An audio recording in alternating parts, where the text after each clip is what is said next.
bleed green? Are you an ultimate Eagles football fan? Well, you're in the right place.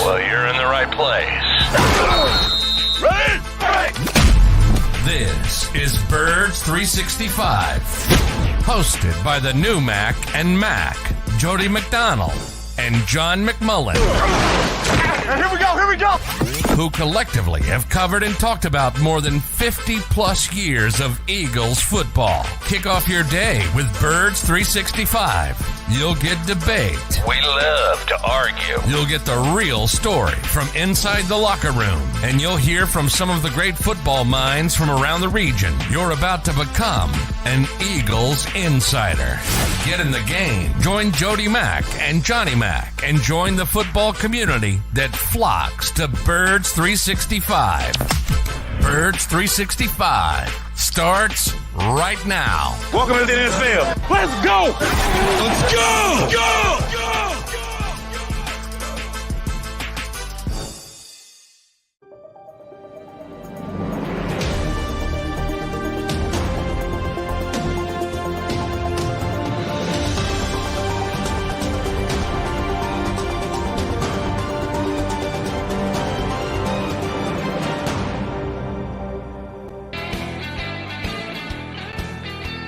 And a good football Friday, Birds fans. Excuse me, all choked up. Show hasn't even started. Welcome to Birds 365. John McMullen, Jody McDonald, hanging with you. We get an hour of Johnny Mac before he has to go over and do some duties from the NovaCare complex. But you were over there yesterday, John. Full practice, full injury report. Some good news, some bad news. I would say mixed news out of yesterday as far as the Birds' health goes. Yeah, I would say safety obviously is the biggest concern. Justin Evans, he was out there on the side field working on his conditioning, so that's a good sign long term, but I don't think it's a good sign this week. So he's not practicing. Sidney Brown wasn't practicing. Sidney looked a little bit closer, if you can tell. And that's going to be big. They might rule him out today. They might play the questionable route to, competitive advantage, Nick Sirianni. But there's a good chance that neither's going to be available. And that means you have two safeties right now on the roster. We're talking about a lot of cross-training. They have started cross-training Kaylee Ringo. So that's the sort of safety net, it seems.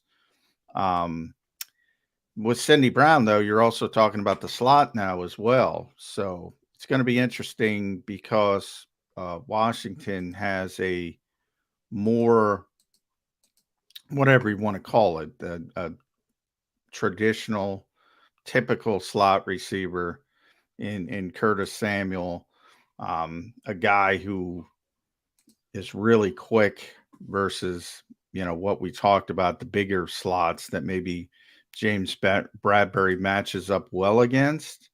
At least physically, this would be the kind of guy you want, the smaller, ship to your typical slot corner that we think about. So that's going to be an interesting matchup to watch and see what the Eagles do. But they don't have Sidney Brown either, and I'm not sure if he's a matchup for that anyway. So it might have to go back to Mario Goodrich. So a lot of moving parts in the defensive backfields. Give me the Sirianni take on Mario Goodrich. What he has said since the surprising inactivity this past week, where most of us thought Goodrich was going to start and play most of the time in the snap, and he ends up not being even active for the game. What has the coach's statement been on Goodrich? I don't think he's been asked about Goodrich, and if I did, if he was, I wasn't paying attention. I don't believe he was asked. I mean, typically, Nick doesn't get a lot of questions about the defense because that's Sean Desai's purview. So I pay more attention to Sean.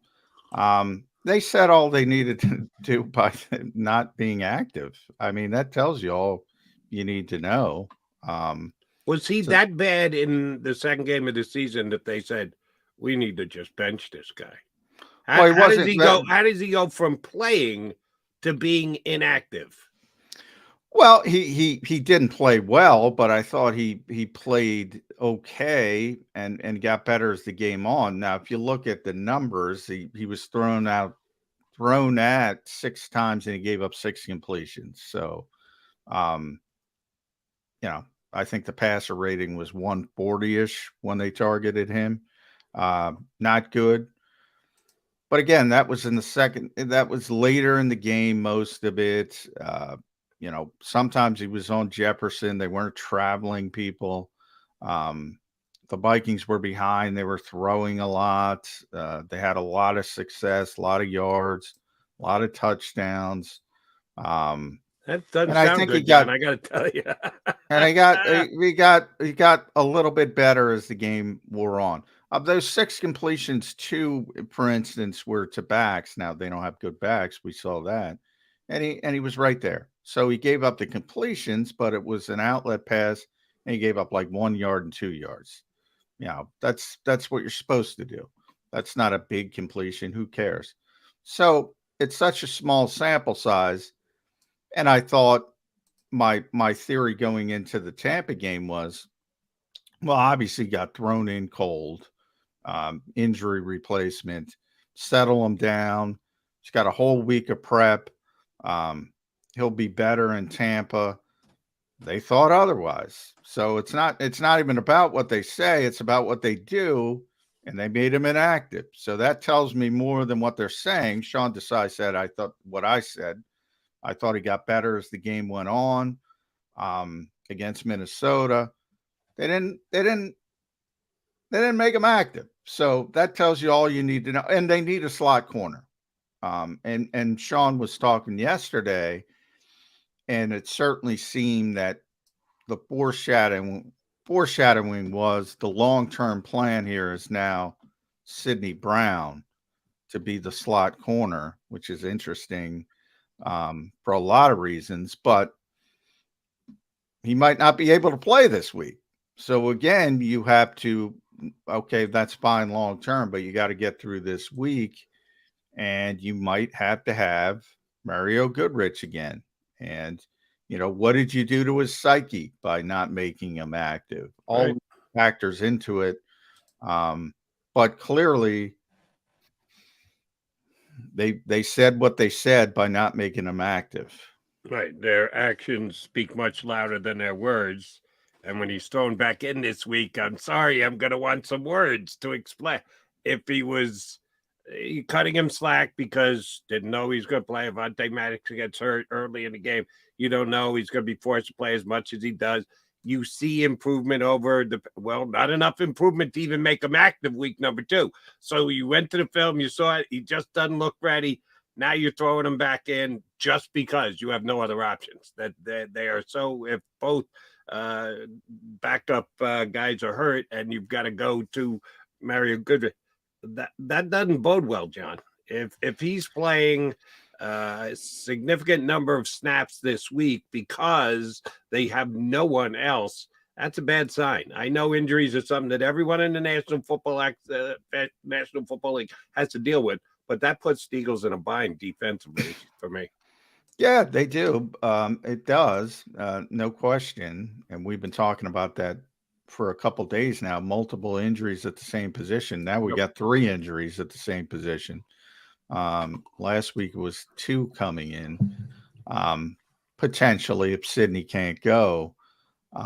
So that's difficult, and that's always going to be difficult. But I think this team is built the same anyway. Look, when they're completely healthy, the strength is the front, and the front has got to carry the coverage a little bit. And I think that's the case this week, and they've been able to do it so far for the most part. They're going to lean on that front, and the good news there is Hassan Reddick, the cast is off, so maybe he's got better use of his hand. Maybe the production everybody's looking for, even though the pressure rate is better this year than it was last year from Hassan Reddick.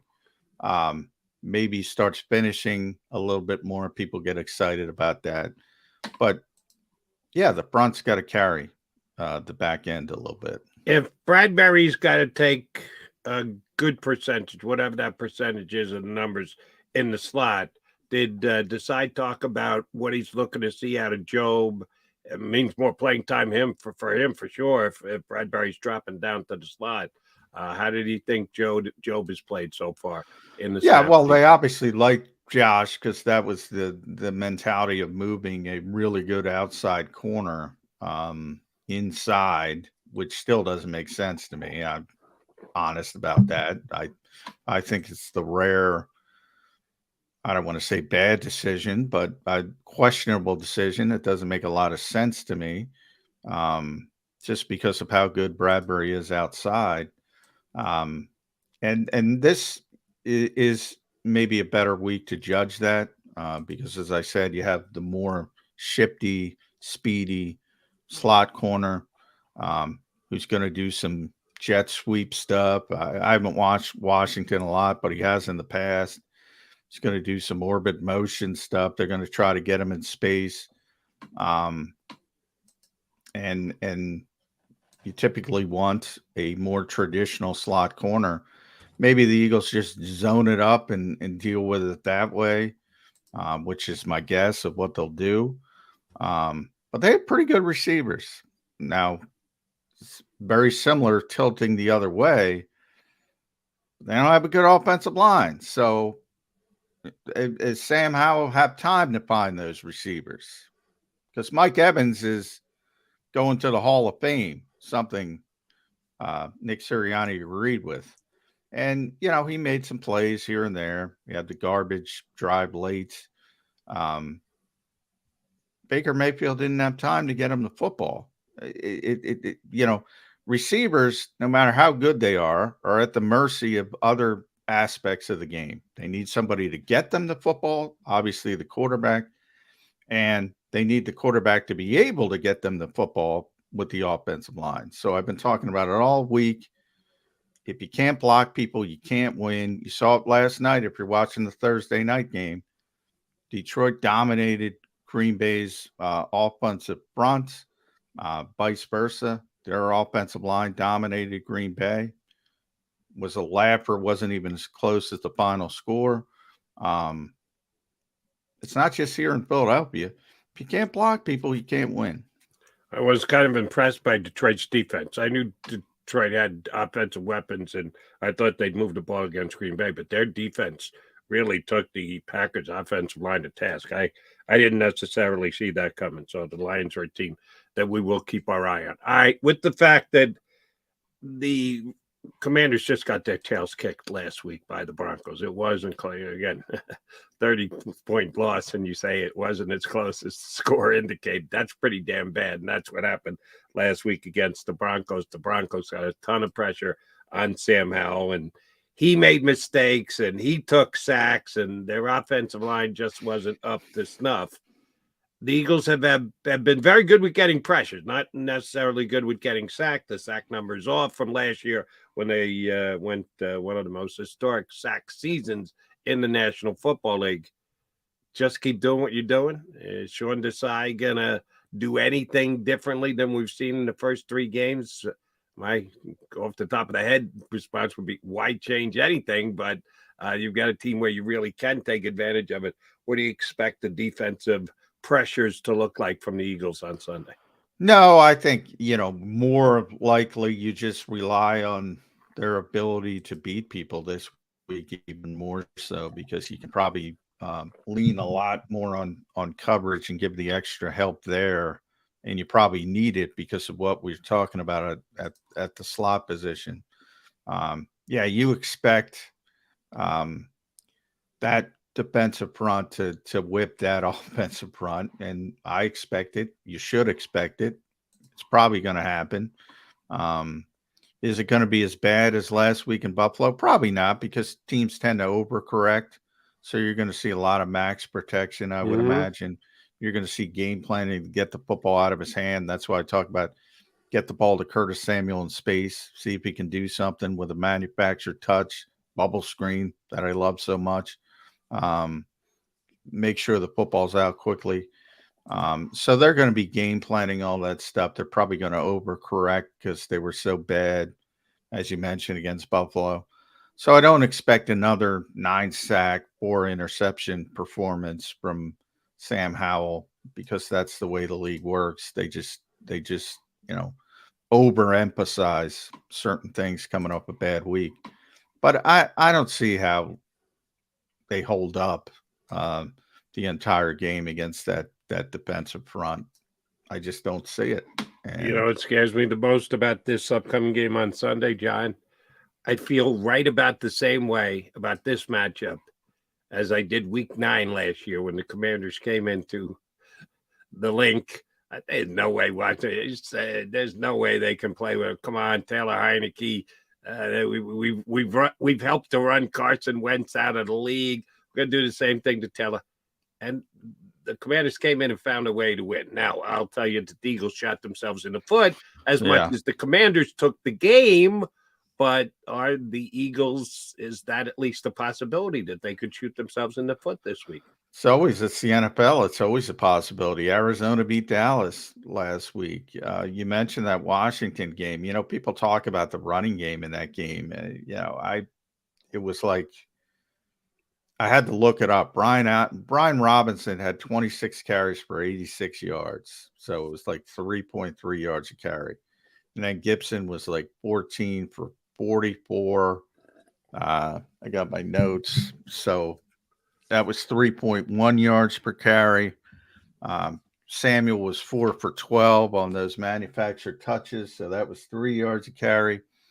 And Heineke ran it like 5 times for 10 yards. That was 2 yards a carry. That was their running game. Their longest run of the game was 11 yards. Yeah, I call it the 3 yards in a cloud of dust game. Yeah. What the Eagles did, how the Eagles lost that game, was turnovers. They turned it over 4 times. And that was very atypical of the Eagles last year. Now, one was that Dallas Goedert play that everybody, and obviously should have been a penalty. And he fumbled the football, understandably so, as he got dragged to the turf by his helmet, by his face mask. So, it was a perfect storm for Washington. They took advantage of it. Give them credit. 3 forced fumbles, interception, 4 turnovers for the Eagles, and 3 yards. Go for it on 4th. Yeah, I mean, it was, and they were disciplined, and they were playing from the lead because of those turnovers. So if all that happens again, yeah, Washington can win the game. Is all that going to happen again? I wouldn't bet on it. All right. One of the things we'll run by Paul Domowitch, who's ready to join us. He's up next here on Birds 365. Is that game? The Eagles had been unbelievable last year at coming out in the second quarter and just opening holes, opening gaping leads. The biggest one, of course, was in the scoreboard. They didn't do that last year against Washington. They haven't been as good a second quarter team this year. Wonder why. We'll run it by Paul Domowitch from the 3013 and the stats package from JAKIBSports.com, which is officially up right now if you want to check it out. We'll bring Damo in next here on Birds 365. Go to get your game on. Go for the beers. Go for the cheers. Go for the hit and the hits. Go for the stakes and the stakes. Go to get your parlay on. Go to get your party on. Go for the scene. Go for the screens. Go for the gallery. Go for the win. Go to Ocean. Visit theoceanac.com to plan your visit. At Pond Lehocky, we've recovered billions of dollars for our clients, and we're confident we can do the same for you. With over 250 years of combined courtroom experience, we've helped over 100,000 injured clients obtain some of the largest settlements in Pennsylvania. One conversation is all it takes to help you and your family get back on track. If you've been injured in an accident, give Pond Lehocky a call. They're carving them up and good play calling along the way. First and goal at the 6.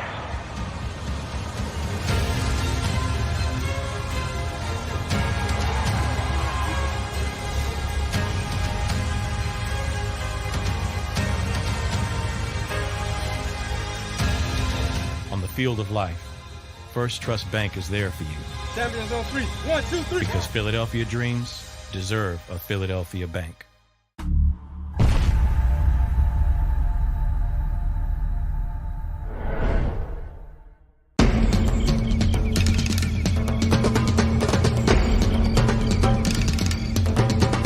Staffing is not easy, but that's what we do every day, all day. The key to our success is storytelling, asking the right questions to find the right people. Hi, I'm Gary Kane, president of Kane Partners. We want to be your staffing partner.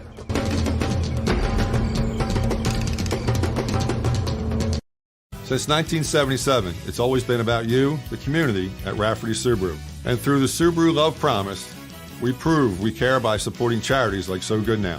So Good Now helps kids in under-resourced areas by connecting them with student athletes to serve as mentors. We remove barriers so athletes can help youth in the corners of our communities where light and love are needed most.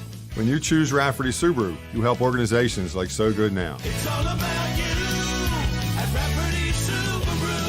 Do you stream on a Roku, Fire Stick, Google TV, or Apple TV? Now you can watch 6ABC 24/7 with the 6ABC Philadelphia streaming app. And the big story on Action News? Search 6ABC Philadelphia and start streaming today. EAGLES. Eagles.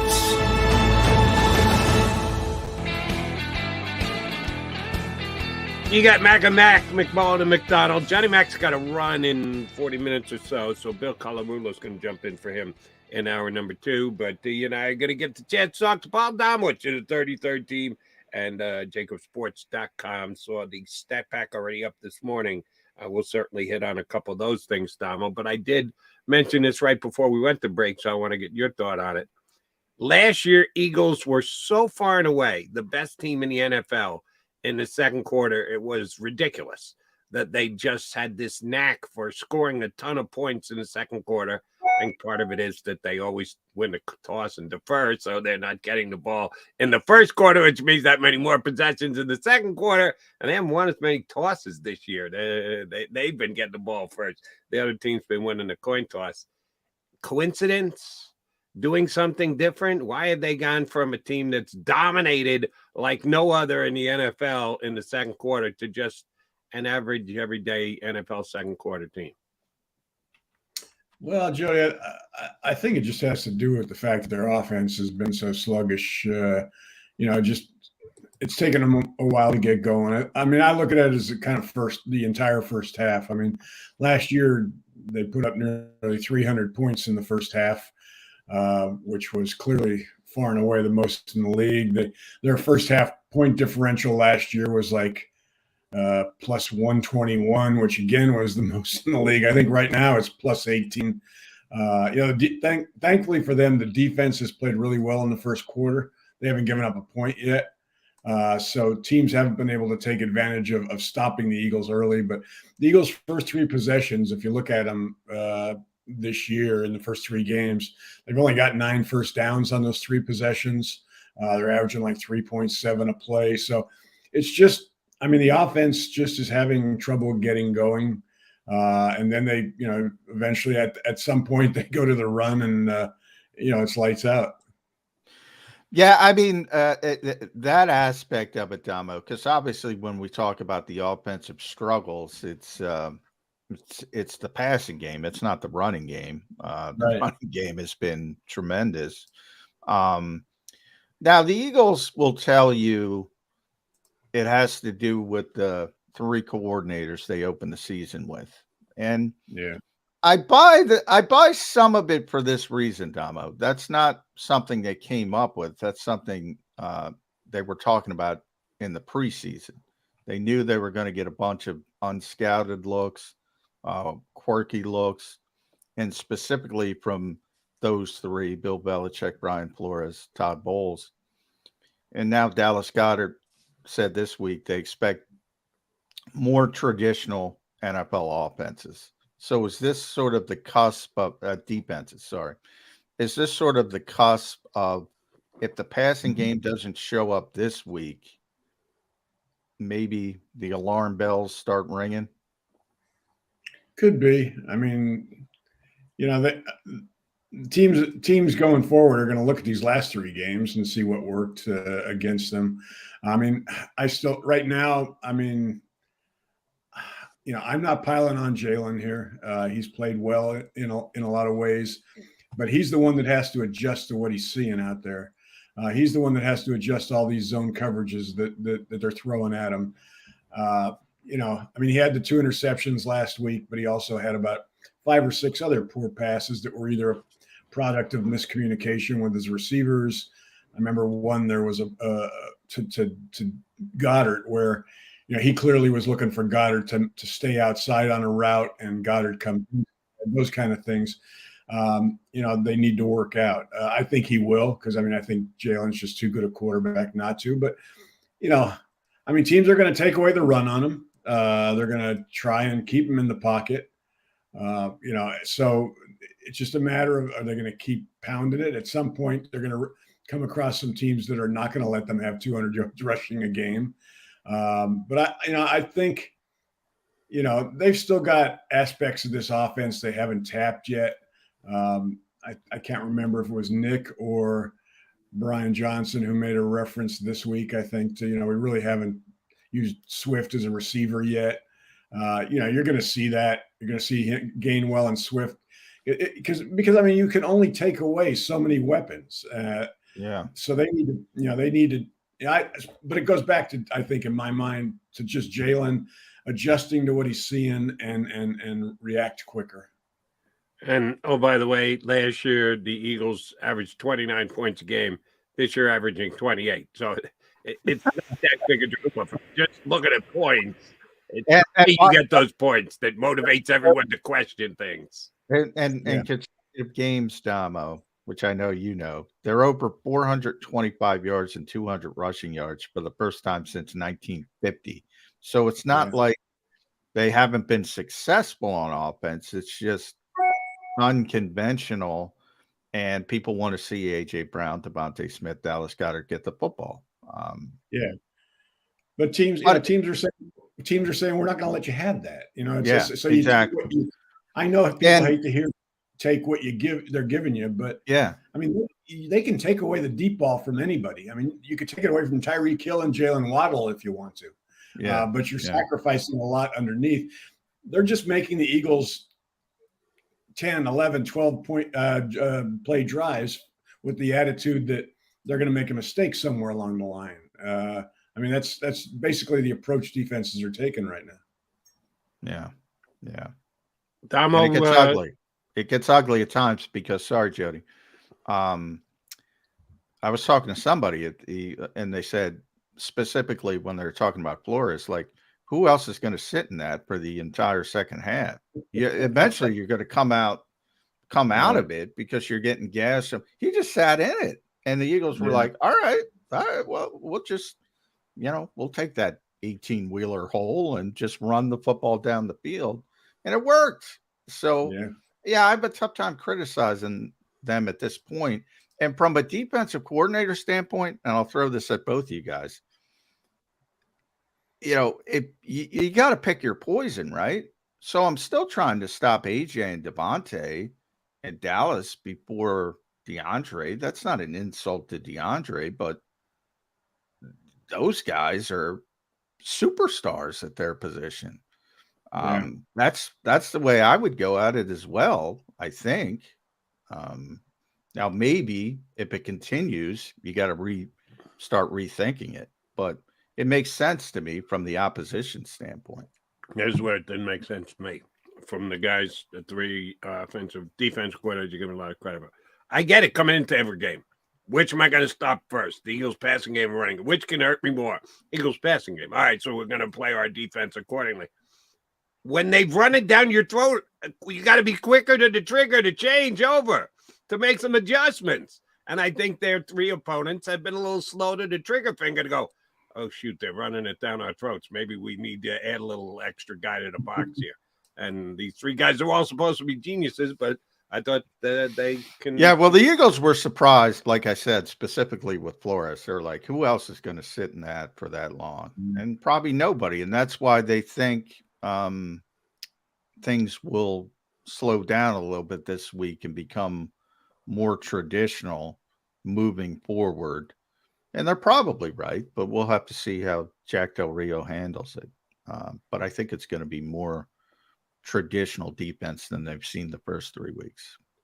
Yeah, I mean, at some point, your defensive coordinator, I don't think any of them counted on DeAndre Swift averaging 8, what's he, almost 7? No, they did not. They did not. He had, I think I counted, what do you have, 16 carries on Monday night. I think 7 or 8 of them were for 8 yards or more. Yeah. A couple that were like 24 and 29 yards. You don't, that's not part of any kind of plan where you're allowing those kind of big chunk run plays. And that's the best run defense in football for 5 years, basically. Yeah. And they're giving up 8 yards a chunk. It's pretty amazing, the Eagles. Yeah. Offensive line. Speaking of running the football, as in not running the football, we've talked about this before with you. I just want to get your thoughts again because it refuses to go away as a talking point, and that would be the cheek sneak. Jack Del Rio, who might be the first coach that I can remember. Media members, fans have had opinions on it. The coaches have kept and he came out and just said it's not a football play, shouldn't be in our game, which, okay, fine. Here's what I would say to Jack Del Rio et al. With the Commanders. Why don't you do it?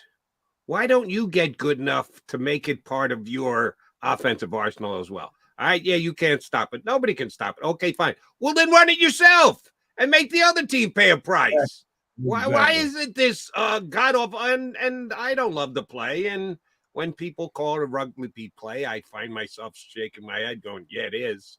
But until they say it's out, it's in. Has anybody watched rugby? Like, I blame Peter King for that, and Jack Del Rio kind of about that. They don't watch rugby. I rugby play here on Birds 365 before Peter King did. It's an ugly play, but it's not a rugby play. I guess they were saying rugby scrum, but it's not a rugby scrum. It's an ugly play, like the bubble screen's an ugly play, but it's legal. My whole thing is, Damo, they're getting the quarterback sneak anyway. Without it's like putting rims on your car. All right, it might look better, it might look cooler. Jalen is the issue because he can deadlift 600 pounds.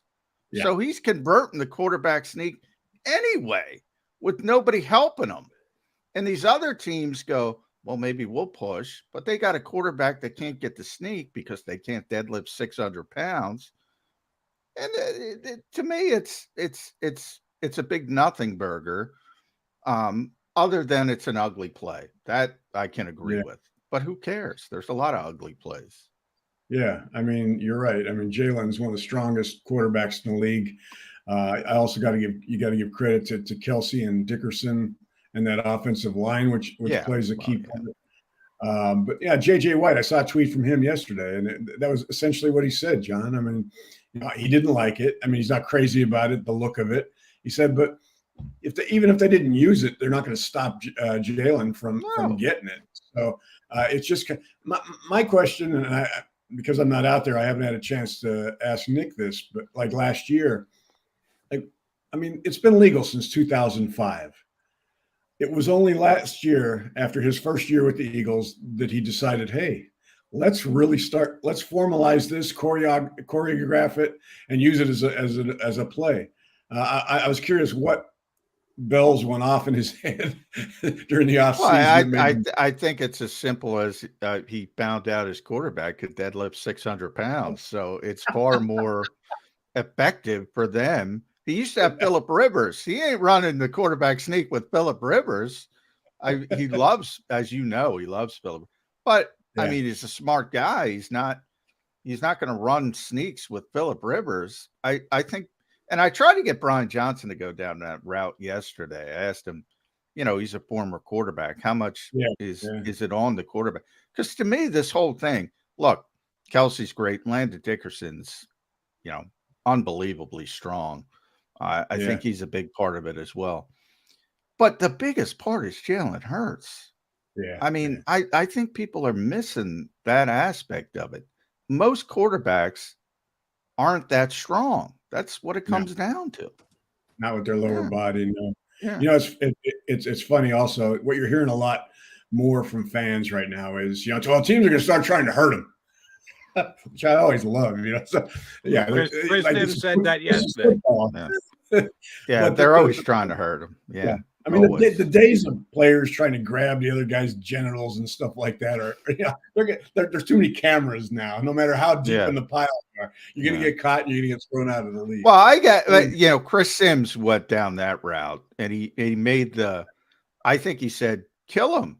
Yeah. And, you had these disingenuous people like Chris Sims, who I don't like. I mean, he says goofy things, but he's not advocating first-degree murder. He's saying, in a football sense, make him pay for it. So I get both sides of the equation. You do, as a defensive player, you want to make him pay for it.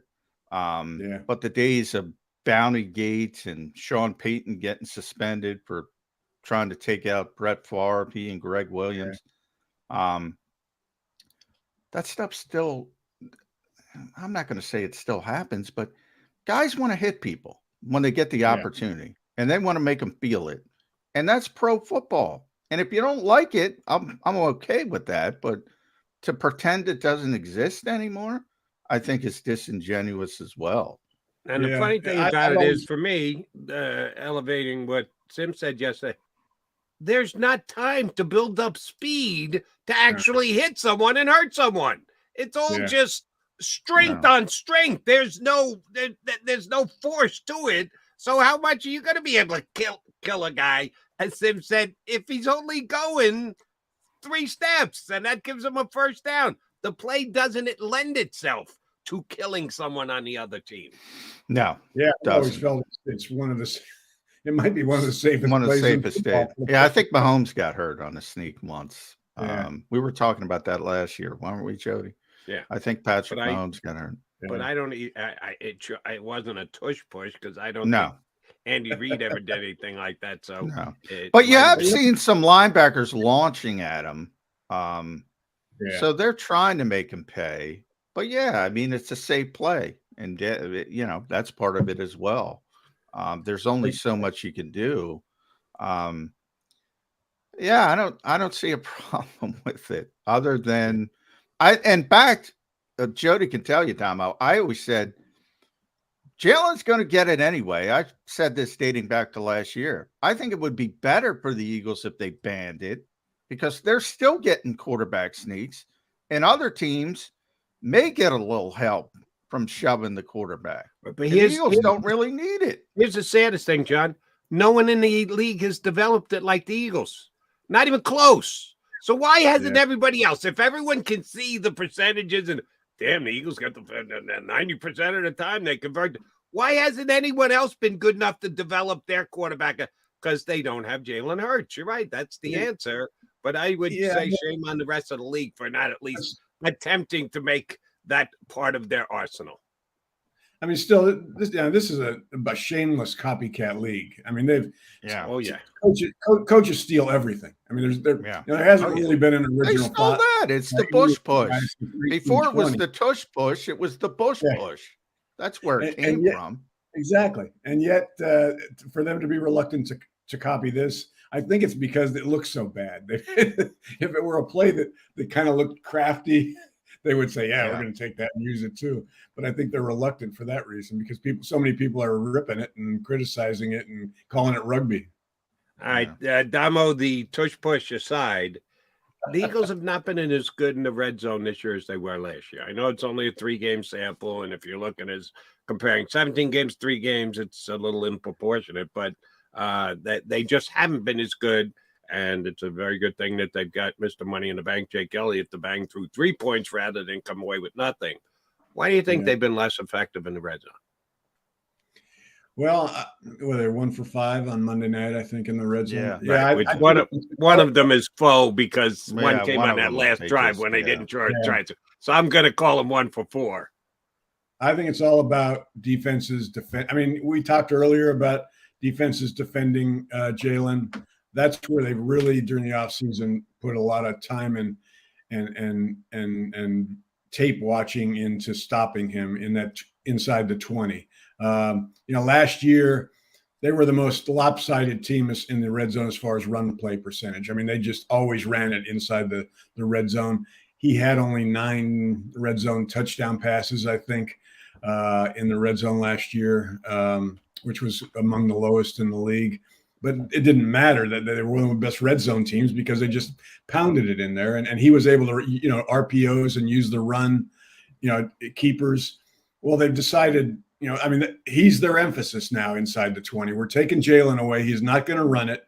I mean, when he gets to the 1, they can't stop him. But so they're, this past week, they made him throw a little bit more. I think in the first 2 games, the run pass split was like 14 runs, 3 passes in the first 2 games inside the red zone.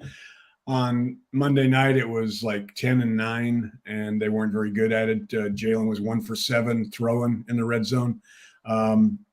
He's got to get better in the red zone throwing the ball because, teams are going to they're focusing on the run when they get down that far. I mean, the teams obviously until they get there. We've talked earlier about taking away the deep ball, this and that.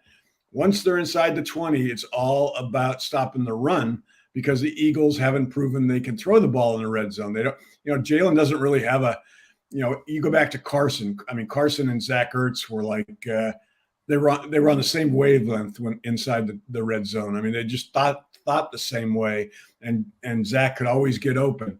You look at the red zone numbers, receiving numbers with this group, none of them last year. I think nobody had more than 7 or 8 catches inside the red zone. A.J. Brown, all those 95 catches and 7 were in the red zone. So that's where they need to get better, more so than the rest of the field. They need to get better throwing the ball inside the 20 because teams are taking away the run.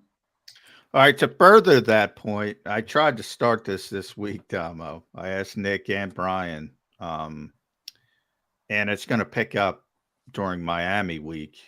Motion. Mike McDaniel is the rage of the NFL right now, coming off a 70-point game. He could have broke the record if he wanted to. 726-yard game. They use motion on 59% of their snaps. The Eagles don't motion. They don't do it. They haven't done it since Nick got here. They're always bottom 5 in the league. And he says you never want to be bottom 5 in anything except motion. Is that part of the lack of creativity in the passing game in the red zone when you have those close quarters? Sometimes you got to get people moving, and Mike McDaniel's proven that. Why are the Eagles so hesitant to do it? Well, I saw his quote, his response to you, John. What was it? Well, there's got to be a point to it. Yeah, there's got to be. We don't motion just for the sake of motioning. Well, make a point. Yeah, make the point. Yeah. Look at my. Yeah, I didn't want to bring up Mike at this stage, Mike McDaniel, because we'll get to that. But that's who I'm laying the groundwork. I mean, if Miami keeps being successful at this rate, and he's fooling people, Jim Schwartz used to call it eyewash, and people lack discipline, defenders, when that happens. The Eagles just, they say, well, we run a lot of empty sets, a lot of tempo. It's tough to motion. And as you mentioned, we don't motion just for the sake of motion. Yeah, all right. Well, then create a play where you need motion would be my argument. Maybe that helps you in the red zone specifically. Yeah. I'd be interested in like Brian's history in college. With the teams, at Florida, at Houston, Utah, Mississippi State, was there much motion there? I'm sure with Nick, you go back to even his dad. They never put a lot of motion in their offense because that would explain why he doesn't feel very strongly that they should use it now. But I mix it up. Do anything you can to confuse the opponent. I mean, that's the whole idea. And you learn a lot when you motion. You learn, starters, you find out if they're in zone or man. Now, the Eagles obviously have their own ways of doing that. But, I don't understand it, and only Nick knows the answer to it. All right, since we're questioning offensive coordinators, why don't we question the offensive coordinator of the Commanders? Eric Bieniemy came in, a lot of pomp and circumstance, the coordinator of 2 Super Bowl winning teams, even if Andy Reid was their play caller. And their offense to this point has been nothing special. Certainly it was awful last week against Buffalo's defense. What do you think Bieniemy has up his sleeve to deal with the Eagles defense the way that they're playing right now? Because I think the Eagles have a chance to score 30 points against Washington's defense this week, which means the Commanders are going to have to keep up with that. I'm finding a tough time coming up with a game plan that's going to get 30 points against this Eagle defense for the Commanders. What do you think Bieniemy's got up his sleeve? Well, I think probably the meeting with Sam Howell went kind of something like this, like, Sam, get the ball out quick because they're coming after you. They're basically a running team. Howell's been, that's their strength. Unfortunately, they're facing one of the best run defenses in the league. And, they've given up a league high. Sam Howell's been sacked 19 times already, 9 times last week against Buffalo. And now he's facing these guys. You look at it and you just say, this is going to be ugly. I don't know what Eric does. I don't know how you throw a lot of screens, I guess, and hope you can kind of slow up that pass rush. Because I don't see that run game being very effective against these guys. For all the talk about the problems they've had with linebacker and safety injury wise and stuff, this run defense is, mainly, because you got Jordan Davis in the middle, just like grabbing people as they try to get by him. That run defense, which last year was like 17th in the league. And had some days when they couldn't stop anybody, including the second half against Kansas City. Now is just ferocious, and that's without sacrificing a pass rush. It's pretty impressive. One thing I look at is the slot right now, Damo, because obviously the Eagles are down Devontae Maddox, Zach McPherson, now potentially Sidney Brown, which was a surprise putting him in there. Now he seems to be the long-term plan. He might not play this week. And this week you have more of a traditional, shifty slot guy, Curtis Samuel. Mm-hmm. On paper, James Bradberry, you're going to put James in there at 6'2", big long guy against manufactured touch player.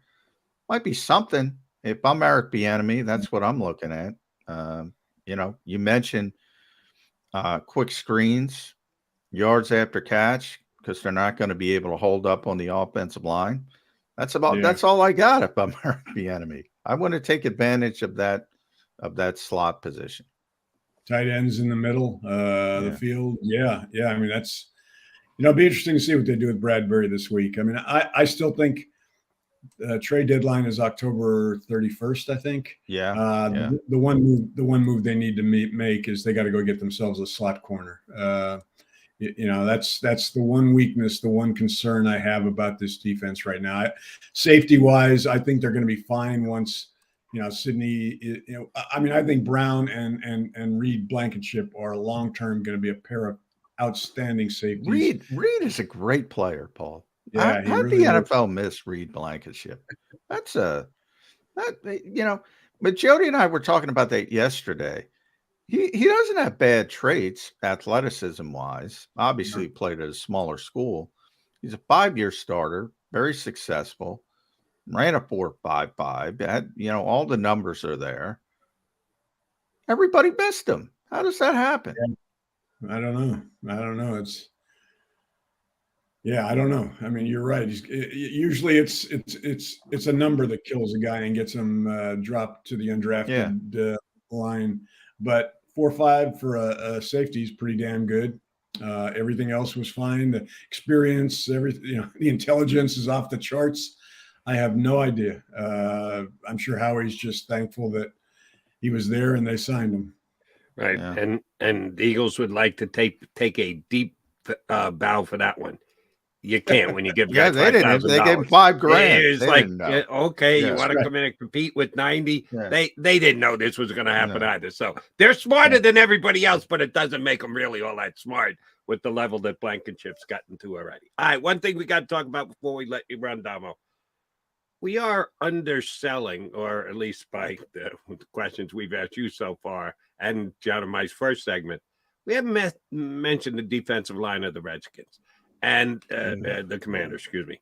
The Eagles' defensive line has been, although not getting sacks, just stone cold dominant the first 3 games. The Commanders' defensive line is pretty damn good, too. If they're going to hang in this game, it's going to be because of their defensive line. That's their strongest unit. I think the Eagles' strongest unit right now is their defensive line, and certainly the Commanders' defensive line is their strongest unit on their team. We all sing the praises of the Eagles' offensive line is the best in the business. Are they going to be tested this week by that Washington defensive line? Yeah, I mean, to a certain degree. I mean, if they're going to beat you some way, it's going to be putting pressure on Jalen. But I mean, that's why it's strength versus strength. I think you'll see the Eagles run a lot of screens to do the same thing that Washington's probably going to try to do to the Eagles pass rush, slow it down a little bit. You're going to see that run game maybe crank up a little earlier to slow them down and force them to wonder what's coming next. But I mean, that's what that's Washington's only chance of winning this game is get pressure on Jalen. Yeah. And we talk about the Eagles, and their pressure rate has been tremendous. I think Jalen Carter is 15. Josh has 13. Yeah. Reddick has 10. If you look at Washington, Sweat's got 13. Allen's got 13. Chase Young's got 10. Deron Payne's their big guy in the middle. He's got 6. They're good. They're good up front. But as you mentioned, Damo, it's strength versus strength. The Eagles have the best. Yeah. They might have the most talented defensive line. The Eagles have the most talented offensive line. So I think it might look worse than normal for the Eagles' offensive line, but they're still going to be. They're not going to fall apart. As good as Washington is. But Jody's right. That Washington front is something. Now that Chase Young is healthy, legit. Yeah. I think Sirianni and Johnson might attack him a little differently. Maybe move Jalen to the outside a little bit more. Rolling. What? Sorry about that, guys. Siri popping in. What's Siri have to say? She does that. Did Siri say lay the points with the Eagles? I got to know. Is Siri in on the game? Well, that's it. We did it at P Damo. Make sure you follow Paul on X, Twitter, whatever you want to call it. 33rd team. Check out his stat package for this week. Always good stuff. You get the tush push numbers, the brotherly shove numbers. Nick Sirianni wants us to call it the brotherly shove. JAKIBsports.com. I got to give my prediction. What's your prediction, Damo? I'm going to go 30-17. Ooh, all right. Easy peasy. Yeah, 4-0. It's going to be close. And I think we might see some, Jody started this segment with, the slow starts, the second quarter. I think they're going to come out shooting. I think that the first half's going to be big this week. Damo, great stuff. Appreciate you jumping in with us. Thank you much. We'll talk to you again next Friday. Enjoy the game on Sunday. Thanks, guys. Take care. Thanks, Damo. You got to read Damo's stat pack on JAKIBsports.com. Outstanding stuff. We touched on a bunch of it there. You get more of the details if you're at the website, JAKIBsports.com. All right. Yeah, McMullen, I guess we need you on the record as well. What was it? You and Ed who agreed on a score earlier this year that you had the exact same score? Exact same score, yeah. I hate to say this. I've got written down on my little sheet of paper right here. Eagles 30, Commanders 17. Oh, nice. I can make it 30-18 just to be different than Damo, but I had the Eagles scoring 30 with points. What you had. Stick with what you had. The thing I was debating is how many I thought the Commanders would score. I thought the Eagles were going to score 30. 3 touchdowns, 3 field goals, boom, get out the door. 30 points for Philadelphia, which is going to win the game. The question is, how many points will they give up to the Commanders? Yeah, I wrote down 30-17, so stick with it. I shouldn't change it just because No. Damo came up with the same exact score. That's I'm going with exactly 30-17. Yeah, I'm buying into the division games tend to be a little bit closer than you expect mentality. The Eagles are going to win the game. It's just a matter of how difficult it is. I think it's going to be, and it might even be late. It might not even be that close, but I think it ends up as like a 27-20 game. And maybe it's 27-13. You get a late garbage touchdown. I don't think they're going to be in danger. But I think maybe have that backdoor cover. What are the Eagles' favorite by? 8.5? 8.5, yeah.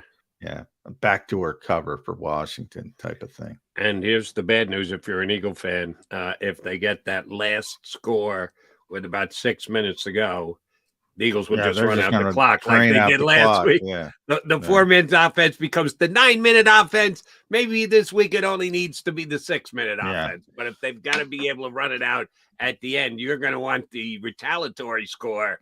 You might not get it. I think they'll be up by enough. I think Washington will score last. I think it'll be the same exact thing, but it could be a dominating 30-10 like score. It could be. I think they're going to overcorrect.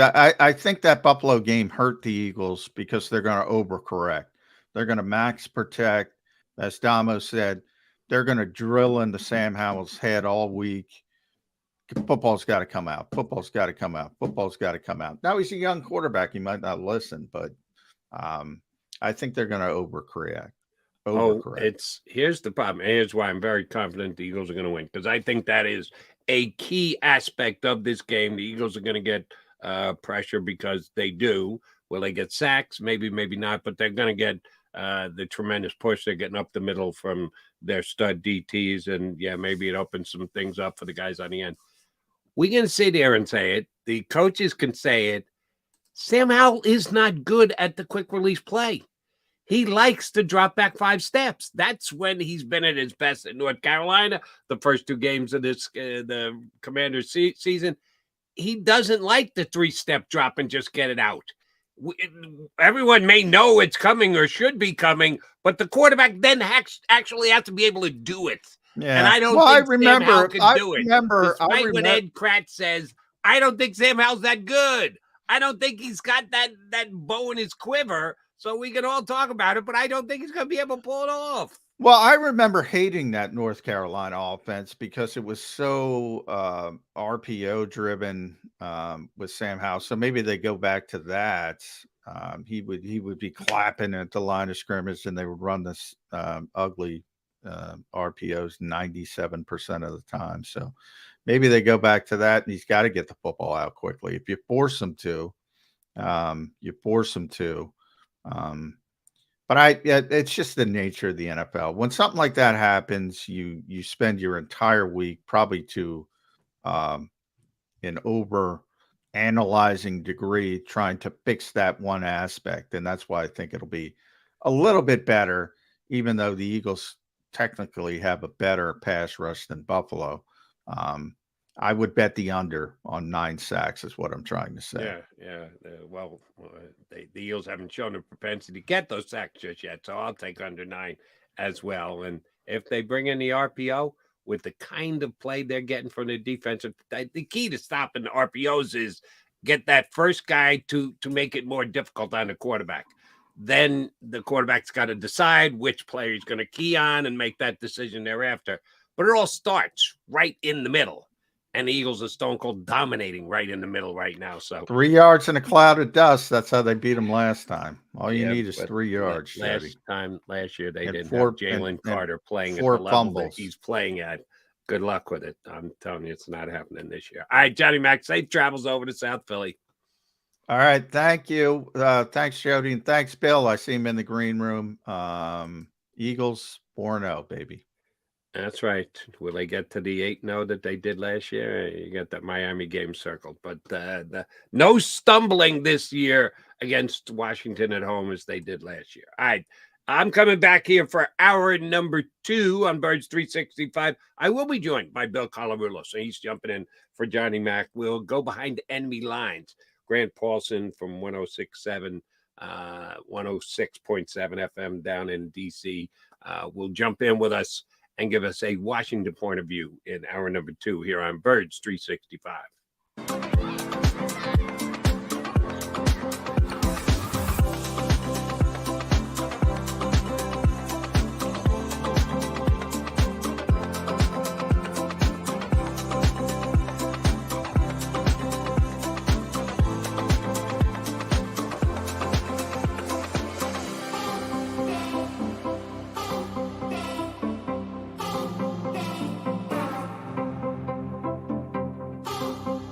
If you own a company and you're not producing a podcast, you're missing out. The public consumes messaging when they're ready. Join the professional podcast network of companies and let JAKIB Media Partners put you in the podcast arena. Come to our professional studio or we'll come to your place of business and professionally produce your company podcast. Call JAKIB Media right now at 267-261-3428. 267-261-3428. My name is Dr. Bruce Grossinger, and I'm the medical director of Philadelphia PRP and Stem Cell Institute. I'm reaching out to those who suffer from spine and joint pain. We use treatment methods that require no surgery, no scalpel, no drugs. Running, walking, or whatever your desires are, Dr. Grossinger is where you need to come. You can benefit from the same PRP and stem cell treatment as Wilbert Montgomery. Call us now at 610-222-5675.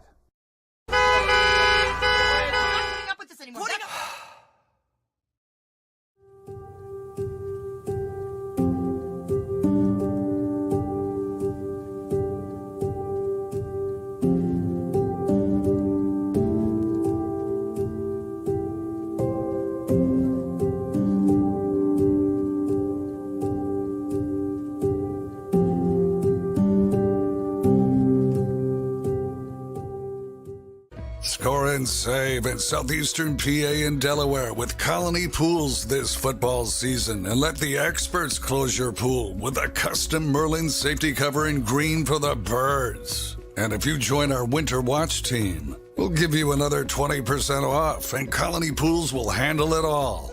Keep your tiles on your pool, not in your pool. Fly with Colony right now, birds fans. Visit flywithcolony.com.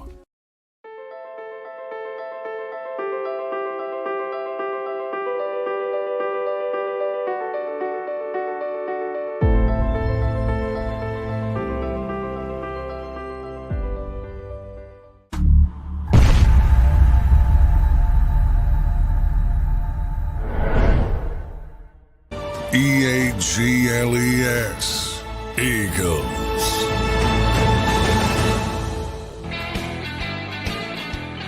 Hour number 2 on a football Friday, Birds 365. Jody Mack with Bill Colarulo. What are you doing wearing Philly stuff? Who do you think you are? Red October, Jody. Red October, my man. I know it's coming, but we are Birds 365. So you do look like the coach of the Philadelphia Eagles. All right, if you were the coach of the Eagles, Bill Colarulo, and this Washington team coming to town, they win their first 2 games. All right, they didn't beat any world beaters in the first 2 games, but they're 2-0. They're in the same position the Eagles were last week, and they just got pummeled by the Buffalo Bills last night in their own house, which supposedly has new excitement because of ownership change. That excitement was over rather early last week against Buffalo. But what do the Commanders bring to the table that you at least have to say you respect? You may not fear, but you respect this aspect about the Commanders. You got one? Well, yeah, I think if you look at that offense, you have to respect a little bit their wide receiver room. Now, we saw Sam Howell doesn't have time to throw the football, but they don't have a bad receiving core if somehow that offensive line can give him some time.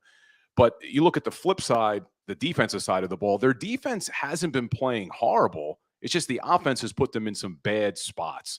How many turnovers did they have last week? 5 against the Buffalo Bills, giving up 9 sacks. So field position was a real problem. But I think if you look at it, wide receiver room for the Commanders isn't bad. and the defense hasn't been bad. But outside of that, I think this is a big win for the Philadelphia Eagles this week. I really do. Yeah, I'm having a tough time coming up with any way that I think the Commanders could win the game. But as I said way back at the start of this show, I felt the same exact way last year when the Eagles were 8-0 and the Commanders came in. All right, they're going to, and sure enough, the Commanders found a way to win, mostly through Eagle era.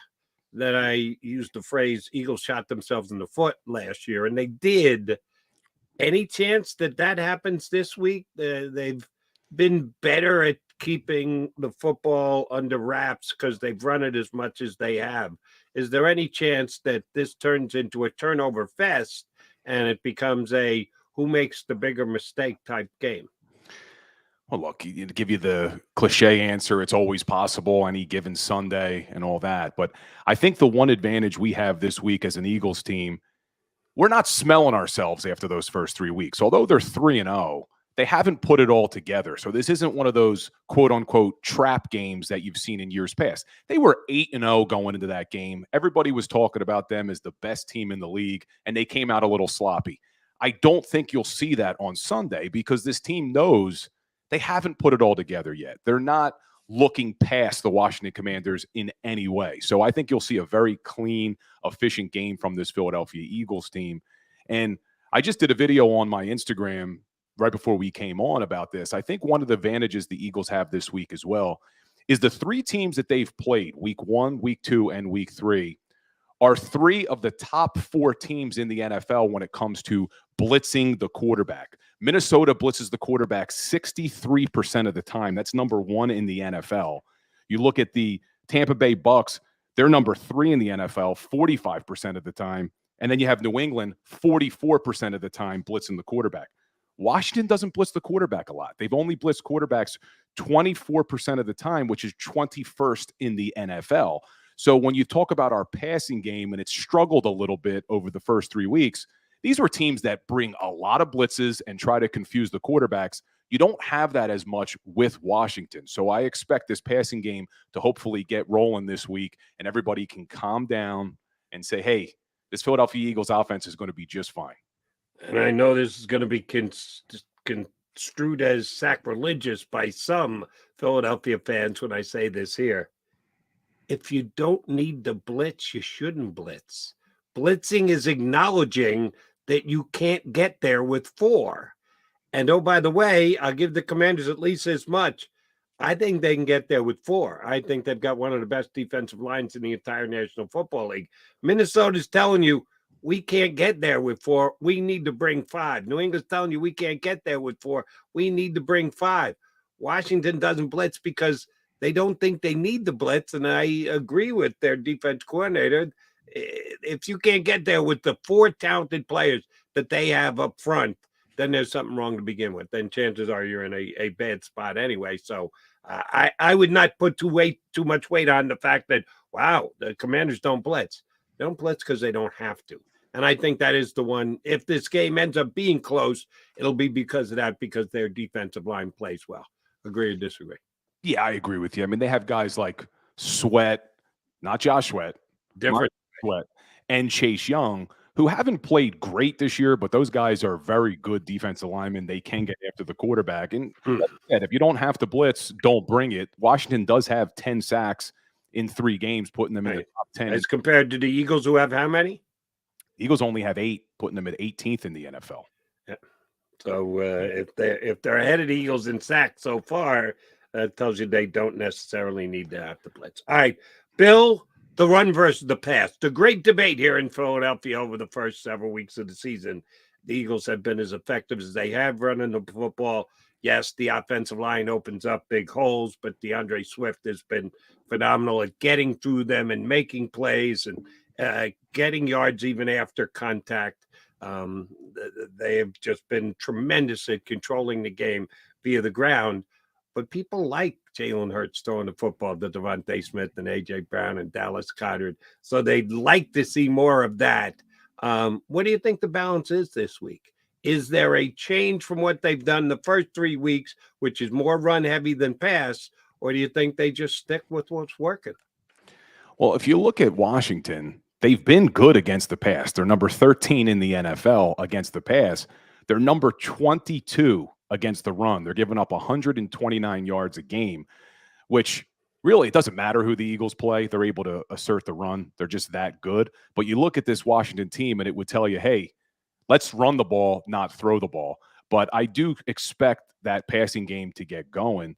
But one thing I wanted to tell everybody is calm down here. If you look at the numbers from last year to this year, I know they're doing it differently, Jody. They're not throwing the ball as much, but the net result has been the same. In 2022, I think everybody would describe this Eagles offense as being a high-powered, dominant offense.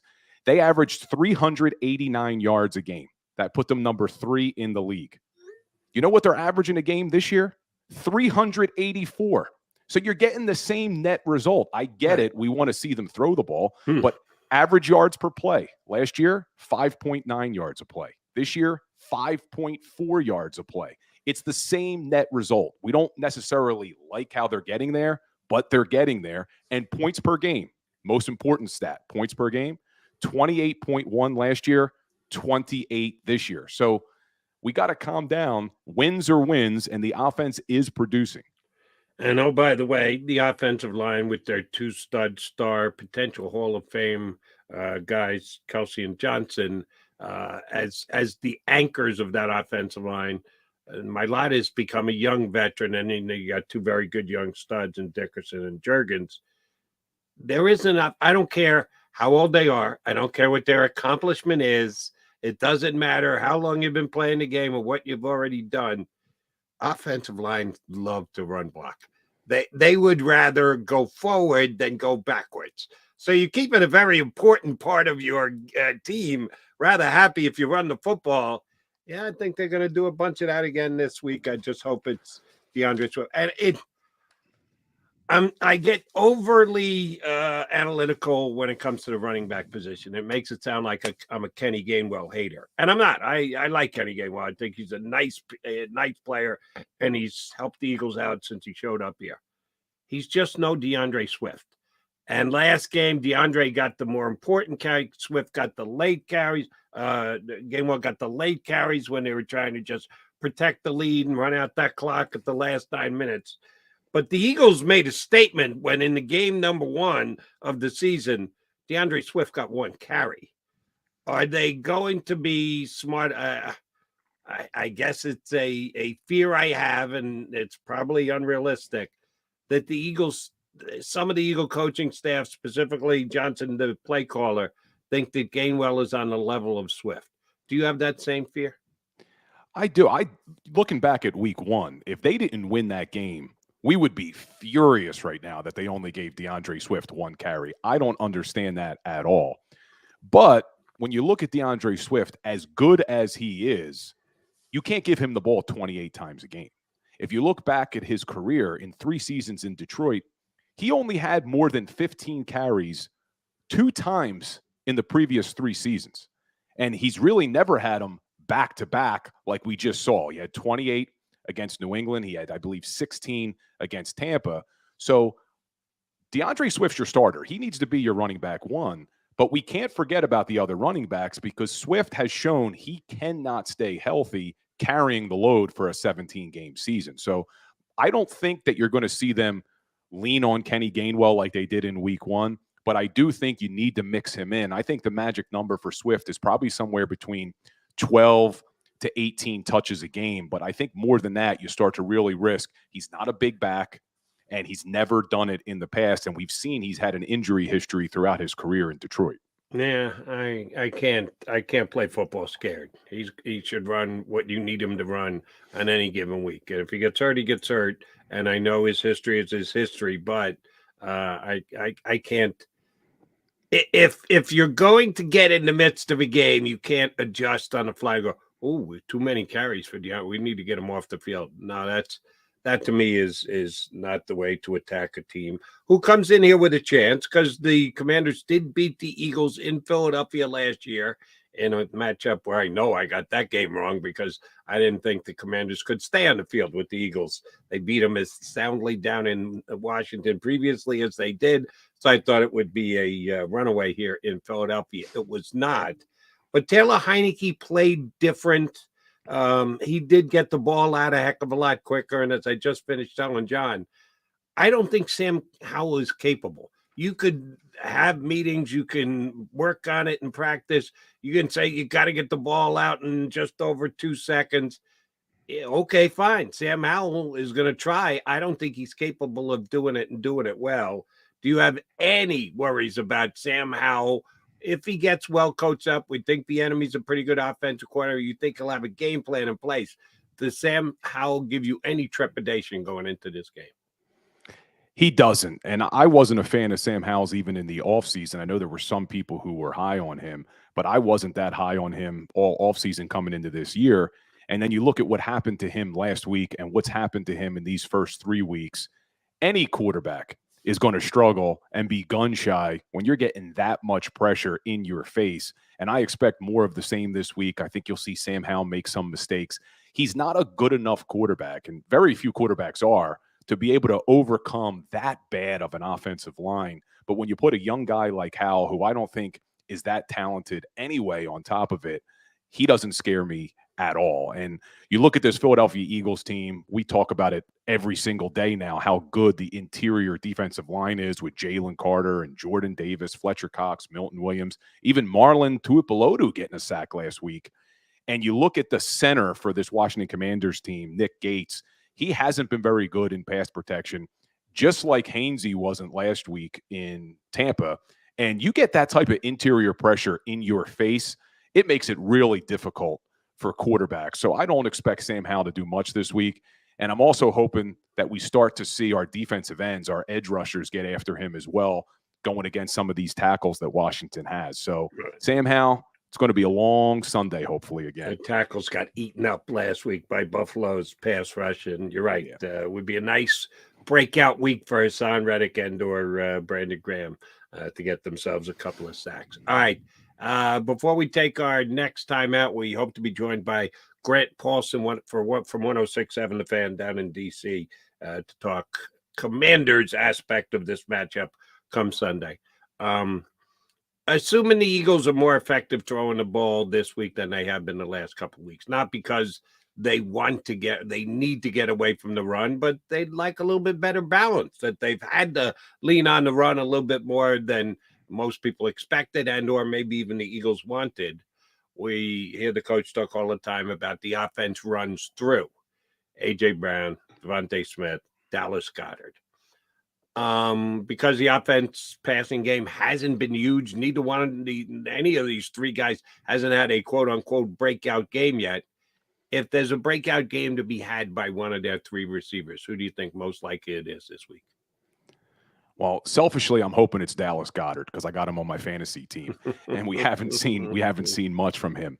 But it's hard to predict, Jody, because it's really going to depend on who this Commanders team puts Fuller on, because he's been a really good cornerback for that Commanders team. He's probably the biggest bright spot of their start for these first 3 weeks. He's one of the highest graded corners in the league, according to Pro Football Focus. So I think if you see him on A.J. Brown, I don't know if he'll travel with him, but depending on who he's going to be guarding a majority of the time, I think you stay away from them and go to your other receivers. But I'm still waiting, like I said, selfishly for Dallas Goedert, but he's just so talented. And the fact he only has 11 catches in 3 games and only 63 yards is just mind-blowing to me. So I do expect a big game from him.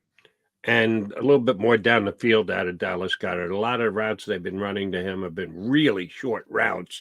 You mentioned the 60 some odd yards. That's 20 yards a game. That's not good out of one of the guys that you like to profess as one of the best pass catching tight ends in the game. They need to up that mark. I just think it's a Smitty week. I think Devontae Smith has a bit of a breakout week. I don't know if Washington will travel Fuller to specifically cover A.J. Brown. I think you're right. I think they will try and go against Baptiste, their other corner. And I think Devontae Smith will get a lot of those matchups, which should be beneficial for him. Yeah. He's Bill Colarulo filling in for Johnny Mack, who had to get over to the NovaCare Complex for some Eagles insight.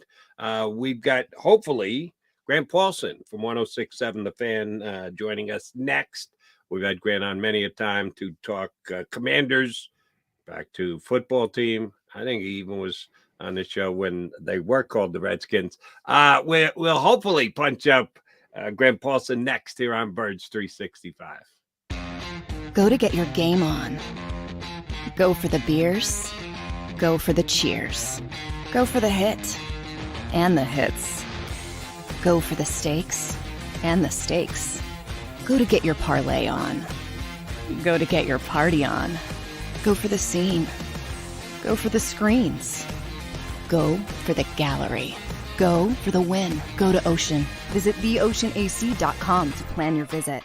At Pond Lehocky, we've recovered billions of dollars for our clients, and we're confident we can do the same for you. With over 250 years of combined courtroom experience, we've helped over 100,000 injured clients obtain some of the largest settlements in Pennsylvania. One conversation is all it takes to help you and your family get back on track. If you've been injured in an accident, give Pond Lehocky a call. They're carving them up and good play calling along the way. First and goal at the 6.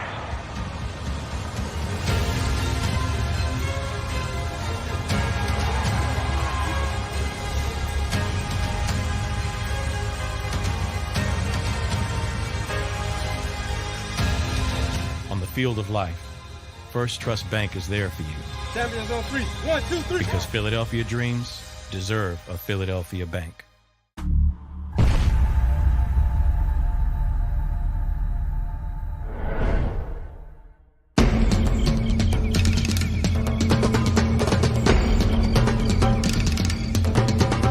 Staffing is not easy, but that's what we do every day, all day. The key to our success is storytelling, asking the right questions to find the right people. Hi, I'm Gary Kane, president of Kane Partners. We want to be your staffing partner.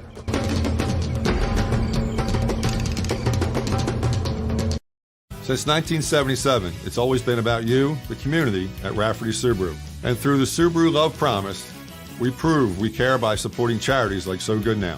So Good Now helps kids in under-resourced areas by connecting them with student athletes to serve as mentors. We remove barriers so athletes can help youth in the corners of our communities where light and love are needed most. When you choose Rafferty Subaru, you help organizations like So Good Now. It's all about you at Rafferty Subaru. Do you stream on a Roku, Fire Stick, Google TV, or Apple TV? Now you can watch 6ABC 24/7 with the 6ABC Philadelphia streaming app. And the big story on Action News. Search 6ABC Philadelphia and start streaming today. EAGLES. Eagles.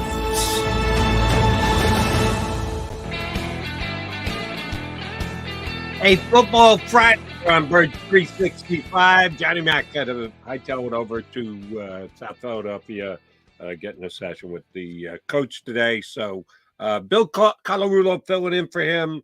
We're waiting on my buddy, Grant Paulson. I've texted him not once, not twice, 3 times now.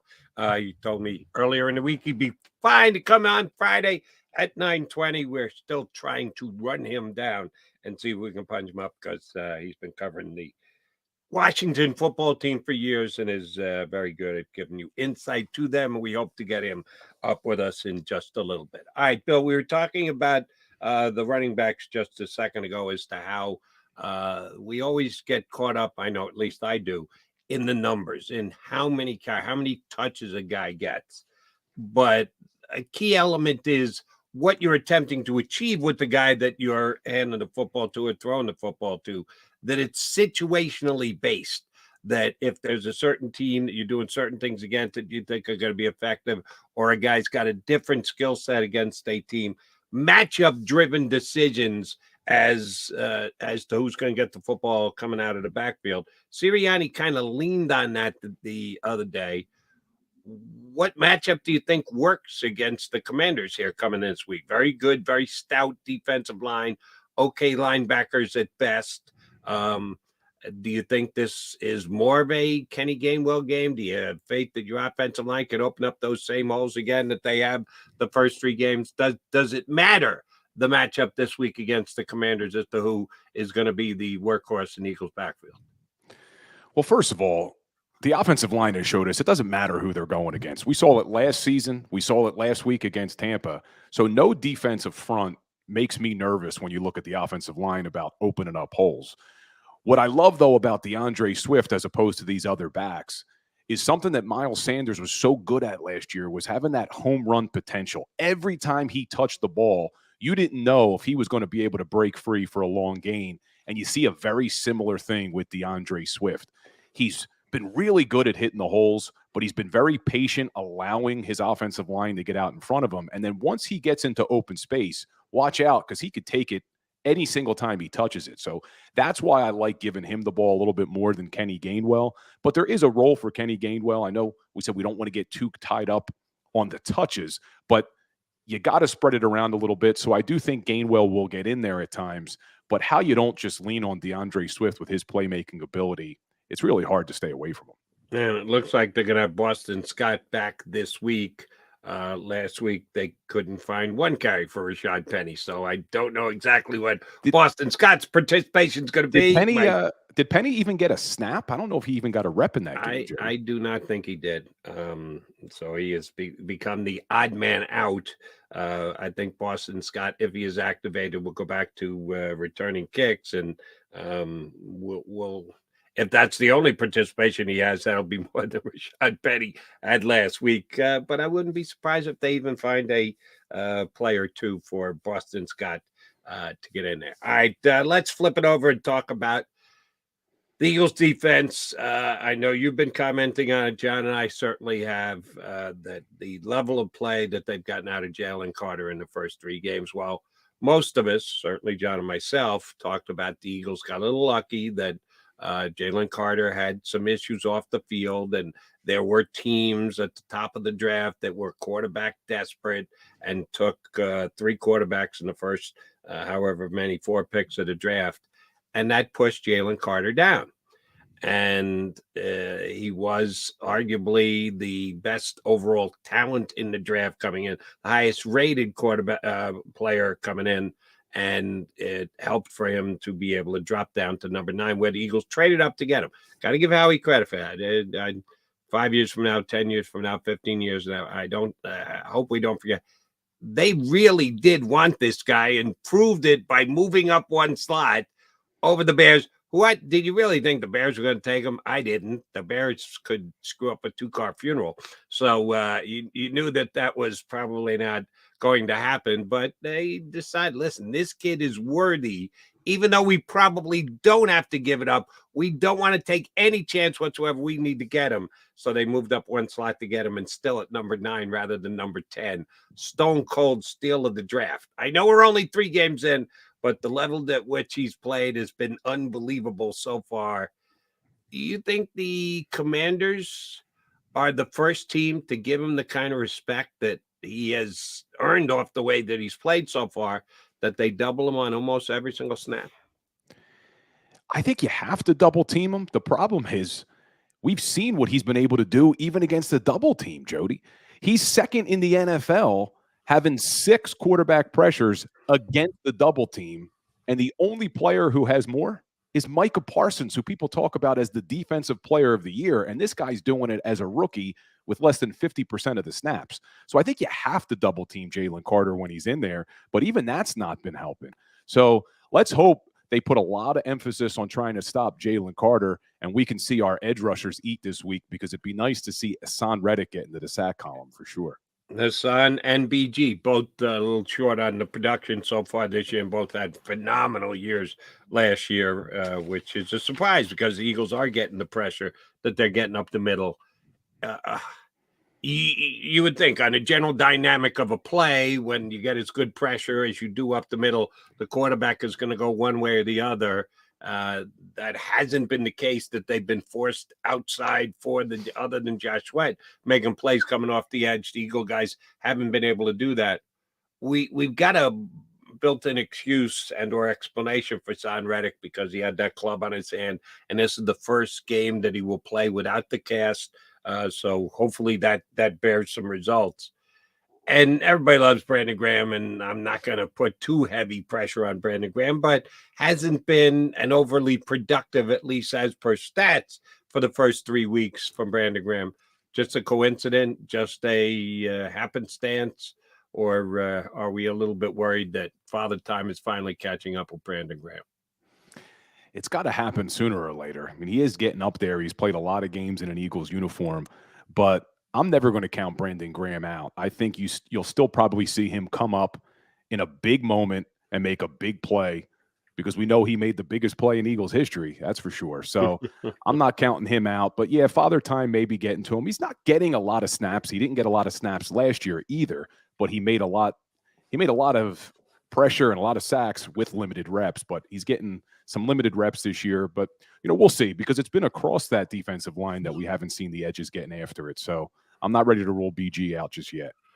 Fair enough. All right. Speaking of snaps on the defensive line, I think Jalen Carter is upwards of 60% now, which is a pretty good number considering the Eagles do rotate 3 different groups at the defensive tackle. The third team certainly is going to get the least. It's not a equal number across the board.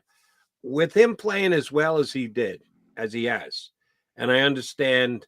I get it. He's a rookie. You don't want to put fill his plate too much. I understand there were some questions about him coming out of Georgia as to not being the greatest practice player of all time. Had they given him the right number of snaps, would you be looking for an increase in the number of snaps of Jalen Carter going forward? Or do you think, hey, Jody, he's playing the best defensive tackle there is in the National Football League. Just keep it right like it is. Don't ask too much. Am I getting greedy if I'm saying, can we up Jalen Carter's snaps a couple more per game? Yeah, I'm looking at how many he had last week. He only played 45% of the snaps, and Jordan Davis matched him 45%. That was 21 reps.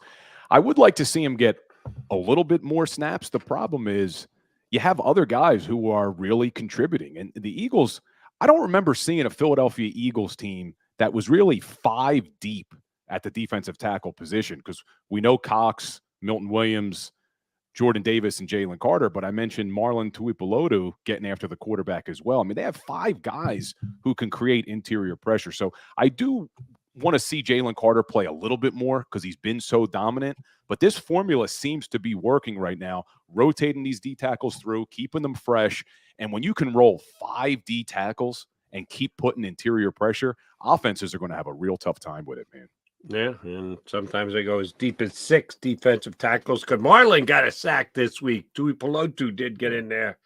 And I just saw, I was at Playa Bowl yesterday in Cherry Hill, and this big guy walks in. I'm like, man, he looks so familiar. And it was Marlon Tuipulotu. Really? So, yeah, just out and about on the street? He was out about. He was wearing a USC shirt. That's how I recognized him, because he had a USC shirt. I'm like, I know Marlon went to USC. There you go. So, yeah, nice guy. I congratulated him on his first sack. Good dude. Still repping for the alma mater. Good for him. Give him credit for it. And he did. He got the only lone sack.